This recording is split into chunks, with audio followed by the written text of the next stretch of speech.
Okay, hi guys. First time doing a video log, so go easy on me.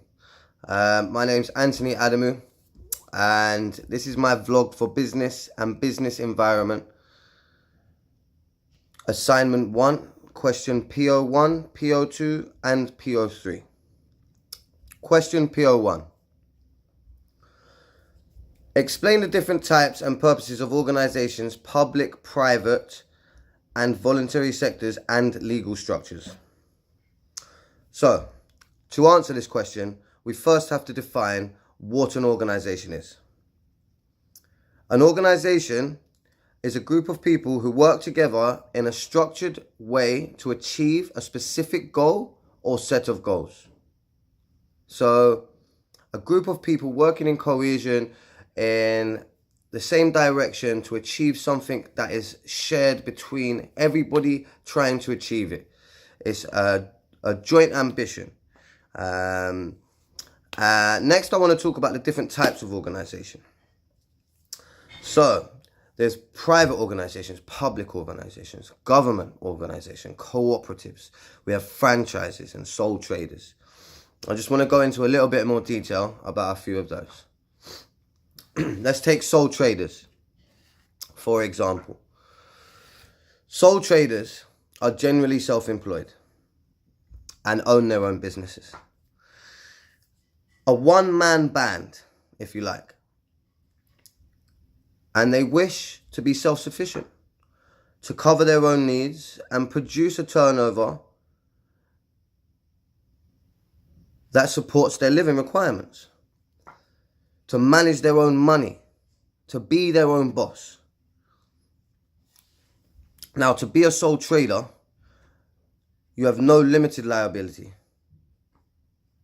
And that means that any debts encountered by the business, organization, or company, as a sole trader, as the owner of that business, with no public liability, no private limited liability, you are liable to have all debts recovered from your own personal assets. So that means if your company incurs debts that it cannot pay back and the company goes bankrupt, or any number of things happen, that the bailiffs or whoever need to come and collect the money can come to your house and take your own personal stuff. So your risk is much higher. The company is not a separate entity to yourself. It is the same thing. It's different in private limited companies and public limited companies, both of which, private and public, have limited liability insurance, which means the debt of the company is limited to the company's assets, and that no debt can be recovered from any member of the organization's personal assets. Any debt encountered by the company can only come out of the company's assets. The major difference between private and public limited companies is that public limited companies sell their shares. So they sell the organization, they sell shares of their organization to the public via the stock market. And therefore, their funding, their equity, they receive from outside. It's not through their own money. And their profits, so public limited companies. So they get their outside equity from members of the public who invest in them. Now, both private limited and public limited companies, in order to operate, have to comply to the Company Act of 2006, which states the organization must have article of association, shareholders listings, statements of equity annually, certificates of incorporation, and many other legal legislations that must be met. It must be met in order for them to trade legally. All of these legislations are covered in sections 7 to 13 of the Company Act 2006, which you can look up online. The government sector includes hospitals, police, civil service, such as buses and transport, and they also include schools, and they're mainly funded by taxpayers and government allocation.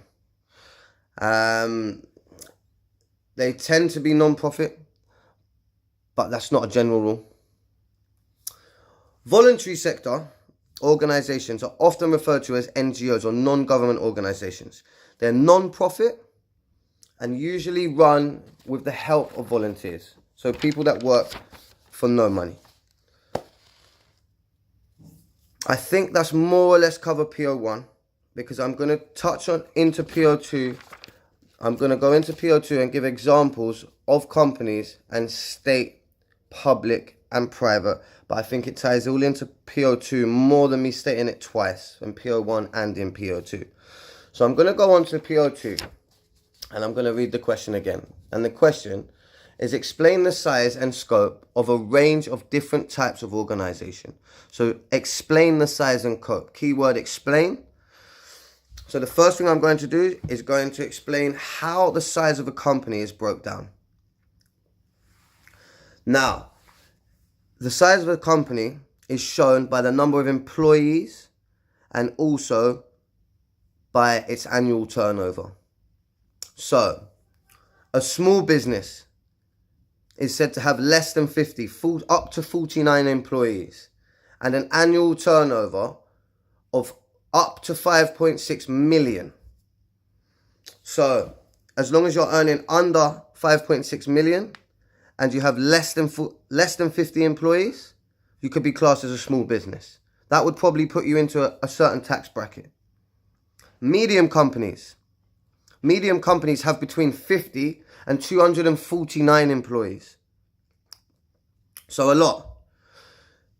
And they turn over an amount between 5.6 million, which is the cut-off point of the small company, and 22.8 million. So again, in order to be classed a medium-sized company, you have to have between 50 and 249 employees, and you have to be turning over between 5.6 and 22.8 million pounds annually. That's per year. Large companies are defined by having 250 plus employees. So 250 up to into the thousands. We're talking about major corporations here, worldwide organizations with thousands and thousands of employees and many places of work. They also have to have an annual turnover that is equal or greater to 22.8 million. And that can go up as high as you like, into the billions. And these companies are generally put into the higher bracket of tax. Let's define scope. Scope can be defined by the company's vision, objectives, and missions. So what the company wants to put across, what the company wants to achieve, what its targets are, how it works to achieve this. And the scope and the vision, objectives, and missions then set the boundaries for the scope. So it gives you the guidelines of how to get to where you want to be. And this is what scope is. It's like range.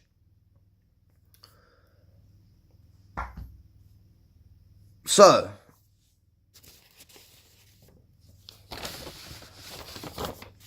let's go into a bit more detail about types of company. So, an example of a public limited company is the car giant Toyota.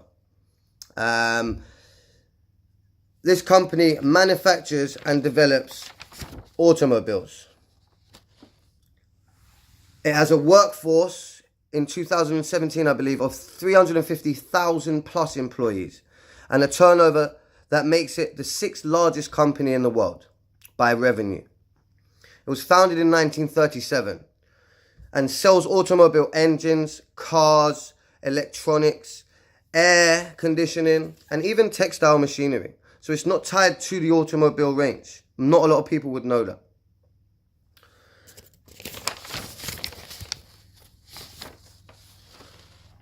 These stats in itself make it a large company. Another thing is Toyota is a public limited company, and its aims and its missions are to develop good quality, clean and efficient cars, and that is to improve the customers' lives, while at the same time having a profitable business and organization and meeting the organizational needs and expectations. Toyota has shareholders and is therefore a public limited company, and therefore has an influx of outside equity. Another organization I want to talk about is Oxfam.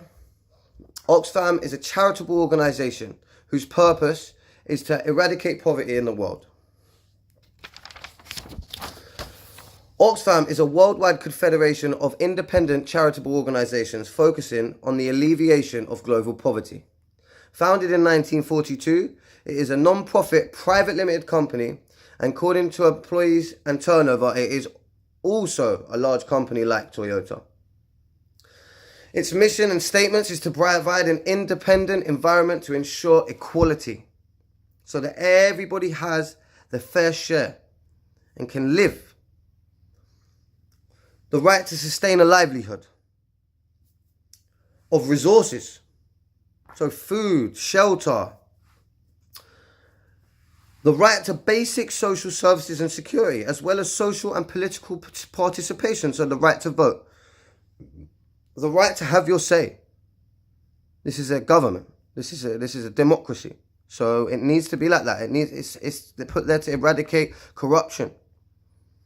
A right to an identity and a voice. And it offers a platform for all those who need. Oxfam's products include fair global programs. So these are not physical products, they're more umbrella products. No underage marriages. Human rights for sexuality. Research and develop for fair taxation. So their products are researching how to make lives easier for those who don't have as much. It remains a private limited company even though it is a charity. And it does not sell its shares to the public. And does not accept any outside influx of equity.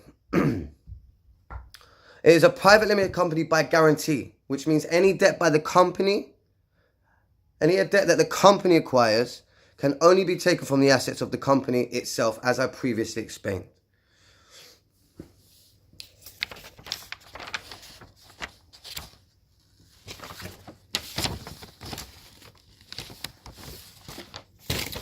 I believe this has gone into some detail about the size and scope, and also pinpointed 2 different companies in which, and gone into detail into them companies of what size and scope is, as to explain that I know, but also to make it easier for you to understand. The final part of this was PO3. And this is to explain... Sorry, 1 second, I'm just looking at my notes. Yes, to explain the relationship between the different organizational functions and how they link to organizational objectives and structure.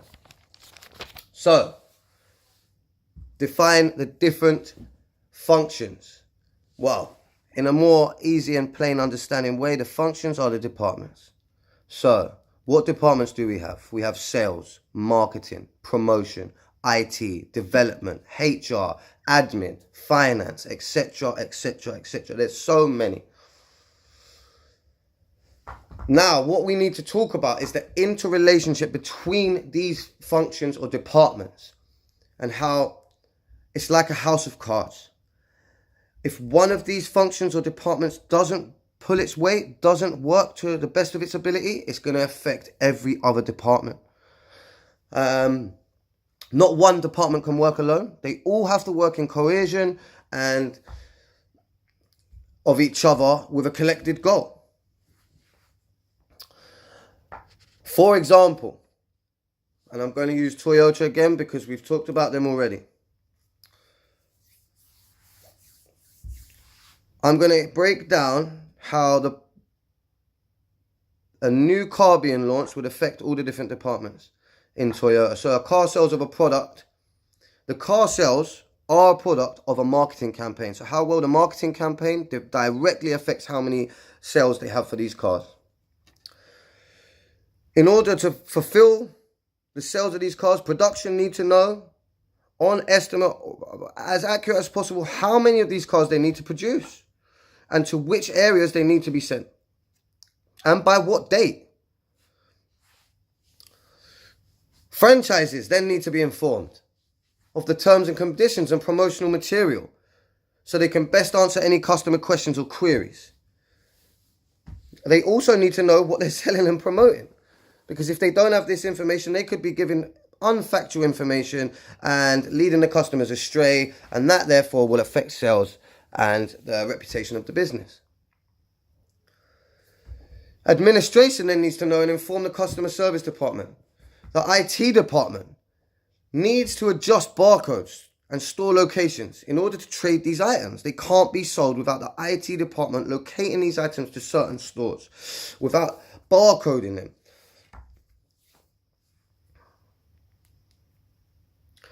The sales department need to prime their representatives to go to each franchise and explain how to best sell this product. And if this is not done efficiently, effectively, sales will not be made and the objectives and the expectations of the organization won't be met. It needs to work like a well-oiled machine. Just recently, Toyota had a massive issue and it had to recall a lot of its cars. And these are already made. They've already cost money. Now, this was because of a lack of cohesion between the interrelations of each department. So these cars were passed as safe and they weren't. And not only did that affect the reputation of Toyota and the profit that they made and every other department, but it risked people's lives. I believe people died. This directly affects sales, reputation, profit margins, and this is why simultaneous workings of these departments are crucial. It cannot exist without this. Another point I want to make before I finish is that global corporations are divisional by structure. So, because they're global, they have geographical assignments, areas in which they operate, and further areas within these geographical areas. And they do this in order to pinpoint and allocate the best products to that area, the best service to that area. They give decision-making power to people in that area, so they don't have to have so they can have product specification, so they can apply it to what China wants and what America wants, which are two different things.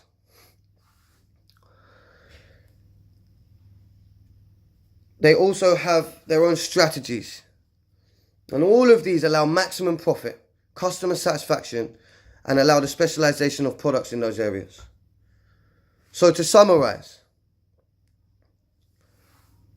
we've covered each question, we've gone into detail, and we've specified what we need to include in each PO point.